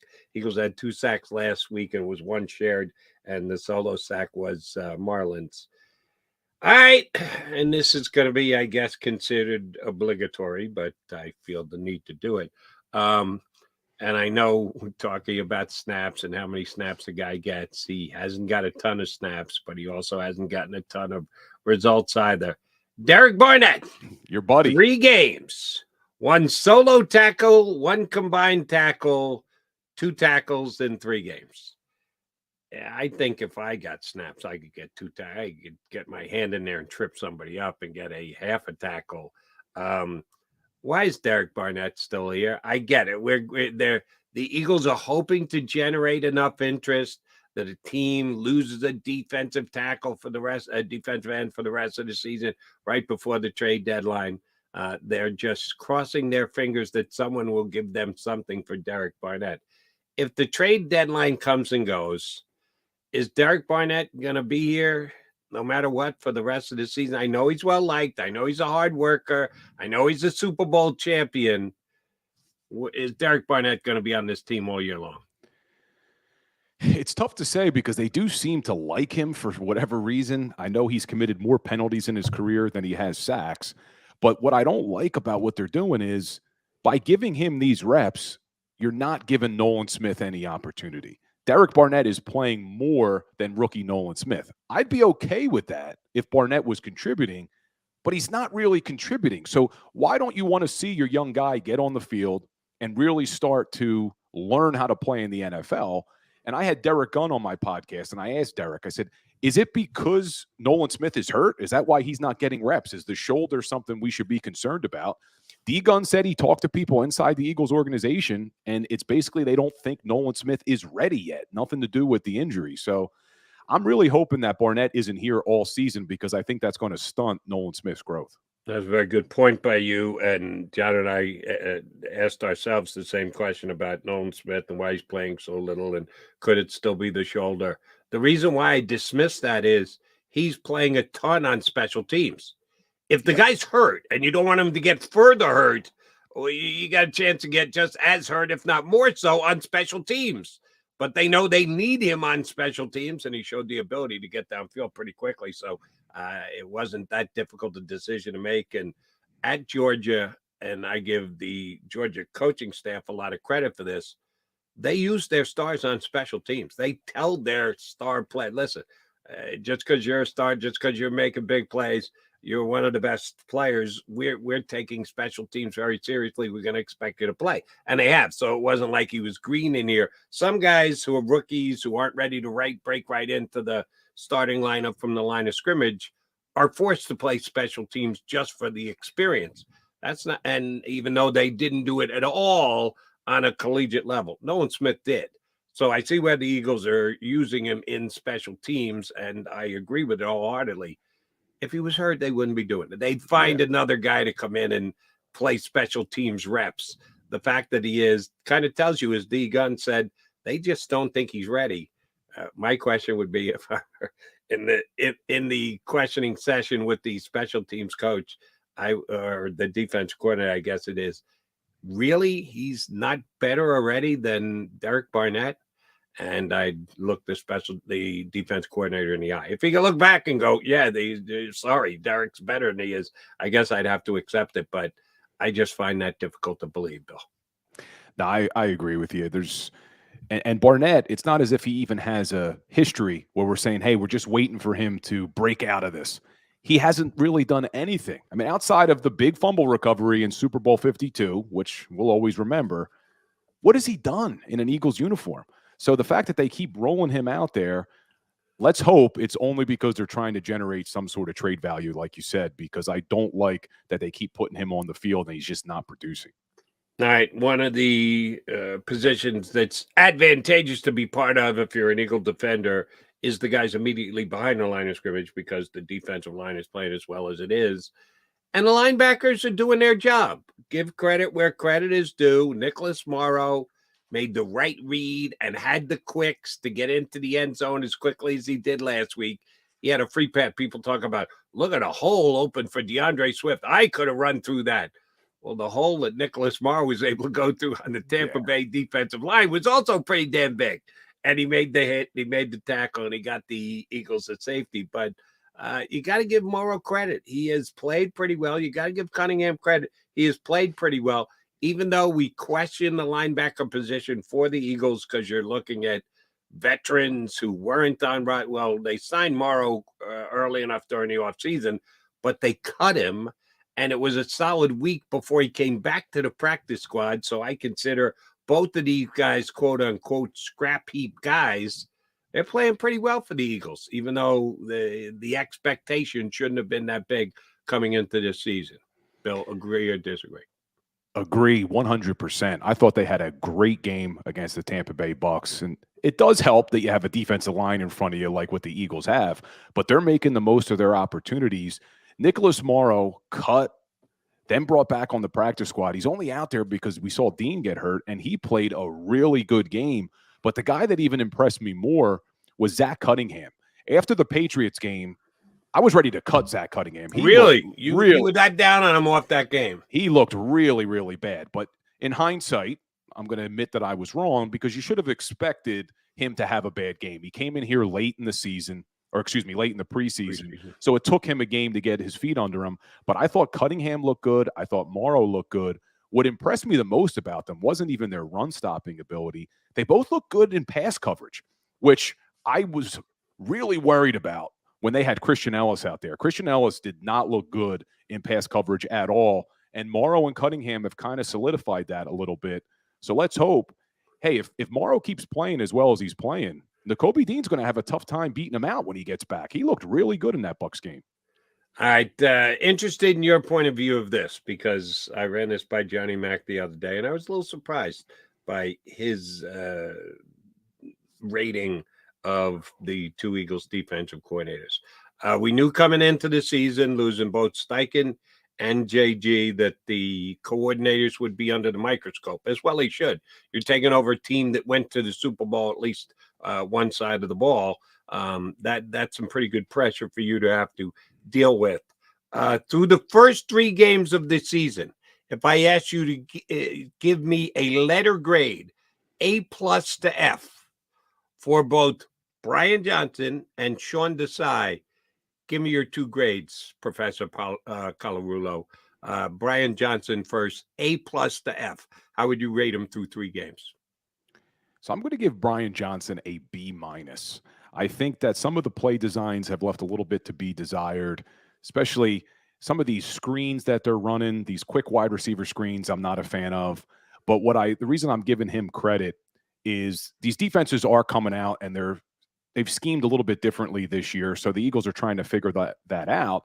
But what Brian Johnson's done, which isn't easy, is to commit to whatever is working. He's not trying to force feed the pass. The run's working, he's calling the running plays, and the Eagles are putting up a lot of points and a lot of yards. I'm giving him a B- mainly because I'm giving him an opportunity to get his feet under him. He's never called plays in the NFL, but I do think some of the play designs in the passing game could be a little better.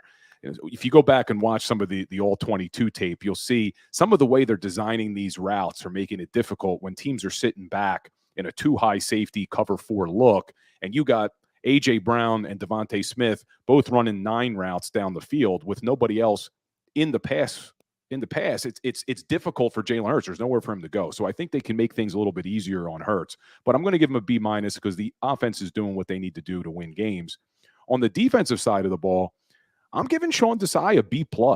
I think when you look at the injuries that this defense has had, especially in the back end, and again this week, who knows if Justin Evans or Sidney Brown's going to play, I think he's done a really nice job of making do with what he has. He's got a lot of young players, a lot of guys playing new positions, and they look ready. The defense looks ready, and I attribute that to good coaching. And I was against, Jody, I was on your show last week, and we talked about should they move James Bradberry inside to play slot corner. I was against that. It looked like it was the smart move against the Bucs based on the personnel that the Bucs have. Whether or not they do it this week, I don't necessarily agree with it again. But hey, Sean Desai proved me wrong last week, but that's not something I would have done, and it seemed to work out pretty well for the Eagles last week. Well, I think they're forced to do it this week, depending on the injury situation. It looks like they could be down both Evans and Sidney Brown, and both of those guys took some slots in the snap, took some snaps in the slot. John said, reading between the lines, what he's getting from Sean Desai, they think that Brown is actually the better guy to be moved out of the safety room, even though they think Evans could do it as well. There's a chance that neither one of them play this week. So that means you're going to get a lot of Bradberry in the slot, whether you like it or not, whether you agree with it or not, whether you think it's a bad matchup against Samuel or not, because it's either that or Mario Goodrich. And John and I talked about this in the first segment. How do you put Mario Goodrich back out there this week? Yeah. He gets his first chance to play in week number 2. I thought he got abused, personally. John threw the number out, the passer rating against him in the 140s. Kirk Cousins took him apart, okay? The Eagles saw that. The Eagles acknowledged that, and they said, we don't even feel comfortable dressing him last week. So I get it. When you have injuries, and if Evans and Brown are going to miss this game, it's going to make it difficult on him. But how do you go to a guy like Goodrich and go, all right, you got your first chance to play. You were so bad, we decided to inactivate you, but now we want you to get back in there. and go kick some ass. That's kind of tough to do, to expect from Mario Goodrich. So whether we agree with it ahead of time or not, I wasn't all that much for it. I wasn't quite against it as you and John, but it is not a perfect situation, and you are weakening yourself outside when you take Bradberry off the outside corner. They don't have a choice this year. It's got to be them if both the guys who missed practice yesterday are not ready to go by the time the game rolls around on Sunday. Yeah, I remember we were doing the pregame show for JAKIB Sports, and I turned to Derek Gunn. I said, "Hey, Goodrich is inactive." And he's like, "No, he can't be." Right? Yeah, it was my same exact reaction. What do you mean he's inactive? Yeah, we were all like double checking it. And they're like, "Where'd you get that?" I said, "It's coming from the Eagles. They just put it out." So we were all surprised by that. But the one thing that really concerns me with it is James Bradberry, all-pro corner on the outside. You move him inside. He's a gamer. He played pretty well last week, but it's definitely going to be a little bit of a downgrade from what he's normally playing. And who's replacing him on the outside, it's not like Josh Jobe is setting the world on fire either. I don't think Jobe played that great against the Bucs. Granted, he was going against a good wide receiver in Mike Evans, but that's what I really don't like about it is you're moving Bradberry inside and you're replacing him with Josh Jobs, who hasn't been that great either. So it's kind of pick your poison here on what they're going to do. But Mario Goodrich is probably going to dress this week, I would assume, if Sidney Jones. Oh, he has to dress. Sidney Jones. The question is, how much is he going to play? Yeah. And that we don't know yet. All right. By the way, I just heard from Grant Paulson. He apologizes profusely. He forgot his phone, took his daughter to work, ran out the house, and completely forgot. So he did apologize. He did give me a score on the game. I'll share that with you when we come back. We'll take our final timeout. Me and Bill will come back. We got to get Bill on the record. Johnny Mack went 27-20. If I don't write it down, I don't remember anything. I think that was his score. So he said, Eagles win, but maybe a backdoor cover for Washington if they get a late touchdown. We had Paul Domowitch on. He said 30-17. I had already written down a score on my paper right here. You going 25 points again? You going 25 again? I thought about it for a second, Bill. Good call. I actually think the Eagles will score more than 25 points this week. Not a lot more. 5 more exactly. I had 30-17. So I was going with the same exact score that Dama went with. When we come back, we'll get Bill Colarulo's score, and I'll give you Grant Paulson's score. And he, again, apologizes profusely. He better show up the next time the Commanders and the Eagles play. I'll hound him more than I did this time. But we'll give you a Grant score as well. Come back, put a bow on the show here on Birds 365.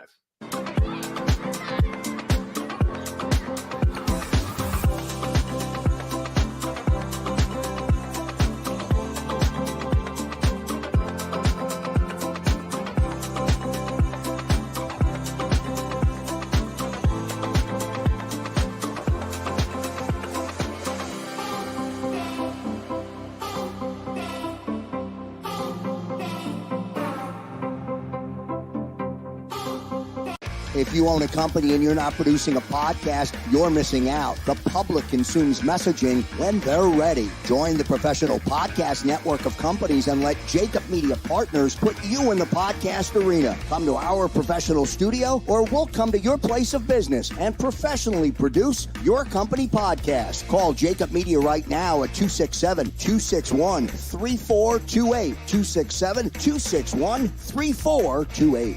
My name is Dr. Bruce Grossinger, and I'm the medical director of Philadelphia PRP and Stem Cell Institute. I'm reaching out to those who suffer from spine and joint pain. We use treatment methods that require no surgery, no scalpel, no drugs. Running, walking, or whatever your desires are, Dr. Grossinger is where you need to come. You can benefit from the same PRP and stem cell treatment as Wilbert Montgomery. Call us now at 610-222-5675.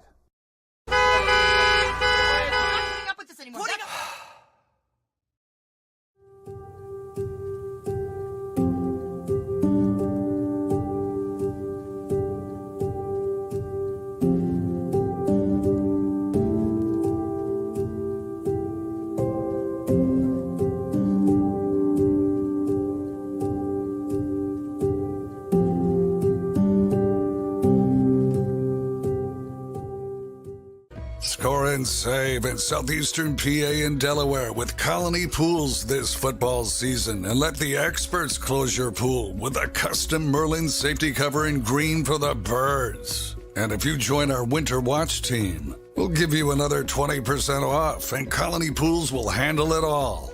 Keep your tiles on your pool, not in your pool. Fly with Colony right now, Birds fans. Visit flywithcolony.com.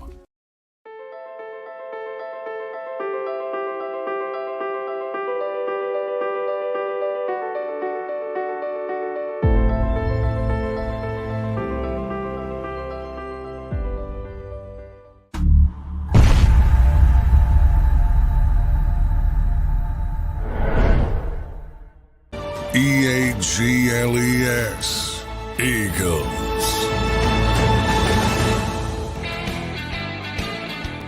All right, coming down the home stretch on a football Friday, yes. Not only do we have an Eagle game this week, it's an Eagle game on Sunday, and it's an Eagle game on Sunday at 1 p.m. We have not had one yet this year. Week 1 against the Patriots, late afternoon game, 4:15, 4:20, whatever the hell time they start those late afternoon games. Thursday game against the Vikings, Monday night game against Tampa. So it's the first Sunday at 1 game, and Johnny Mac actually goes and covers this game. So he has a really legitimate reason to like Sunday at 1. It just makes his life easier because of it. With me, it's just, it feels right. That's when football, if you're an East Coast fan of an East Coast team and you want to watch your team on Sunday, you should want to be watching Sunday at 1. That's just, I've been doing it for 50 years. So it's been ingrained in me because I'm old enough when they didn't have, all games were played on Sunday. There was no such thing as Monday night football. There was no such thing as Sunday night football. There's no such thing as Thursday night football. So yeah, the game has changed and the entire league has changed. So I get it. I have to learn to react, but it doesn't change my just feel for the game. Sunday at 1 is the time that football is supposed to be played. So I'm glad the Eagles are playing Sunday at 1. The Commanders are coming to town. John McMullen, before he left, said 27-20 Eagles win. Paul Domowitch, who we had on hour number 1, said 30-17 Eagles will be victorious. I kind of smiled when Damo went there because I had already written down my score, and I've got 30-17. And Grant Paulson, who again profusely apologizes, he ran out the house to get his daughter to school and forgot to take his phone with him, has the Eagles winning 27-17. So Grant actually has them covering the 8.5 points. Bill Colarulo, you are it. We need to hear from you as far as a score prediction goes for the Eagles and the Commanders. Well, it's interesting that you guys have your scores where they're at because I have the Eagles putting up 30 points in this game. 30. Washington's averaging, they're giving up 28.7 points a game, and I think they're going to be even more this week. So Eagles are putting up 30, but I have it 30-16. I think the Commanders are only getting in the end zone one time, and I think you're going to see 3 field goals. So I have 30-16, a little bit different than you guys. All right, so but rather close to both me and Dama. We're at 30-17. You're at 30-16. Yeah. So we're all in the same exact neighborhood. And I'll tell you, Joe, you talk about the 1 o'clock Sunday games. The one thing I like about the late night games, though, is we're down at the Ocean Casino doing the pregame and postgame. When I drive home from Atlantic City, I get to listen to you late night. So that's the one benefit to the late night games. If you got the ability to hop on CBS Sports, yes, you do. After the post-game stuff is over and done with, depending on where I may be working that night. All right, so do you think that the Eagles are adding to their lead late? Last week, it still didn't matter to the spread. The Tampa Bay Bucks got a late score that made it a little bit closer than it was, but the Eagles just went into their extended 4-minute offense to 9 minutes to run out the rest of the clock. I can see something similar this week. Will the Bucks be getting a late score? The Commanders getting a late score to make it closer? Will the Eagles be dominating through 3/4 of this game? I think so. I think it's going to be a similar thing to what you saw last week. I think the Commanders may score late in the fourth quarter, but I really think that the Eagles are going to come out to a bigger lead. I think you're going to see a hotter start from this offense and their passing game. I just really think that the Commanders, when looking at tape, are going to say, hey, we need to figure out a way to stop this Eagles running game, and they're going to overcommit to the run, and that's going to open some things up for the Philadelphia Eagles passing game. And I think they put up a lot of points early. It'll be a similar game to what we saw last year, where Eagles score early with a lot of points and then lean on that ground game to chew up the clock, and that's what I think you'll have on Sunday.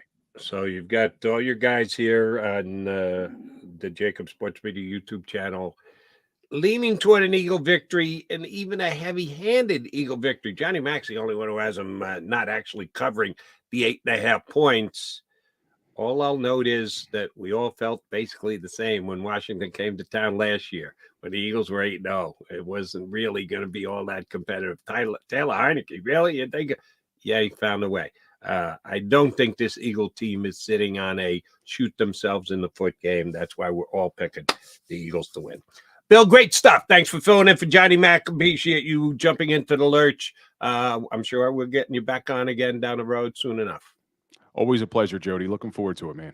My pleasure. Bill Colarulo filling in for Johnny Mac. Johnny Mac will be back. He'll be back here with me on Monday. No travel, no issues, early game.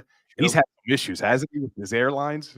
No airline issues, no questioning the entire airline capabilities of this country. No.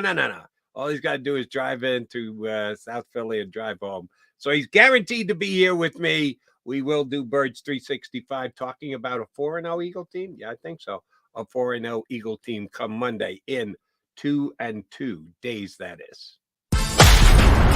You've been listening to Birds 365, the destination for the passionate Eagles football fan who bleeds green.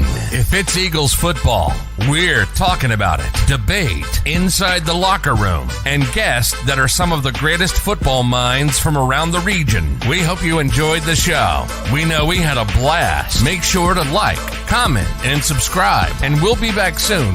But in the meantime, hook up with us on social media at JAKIB Sports. See you next time on Birds 365.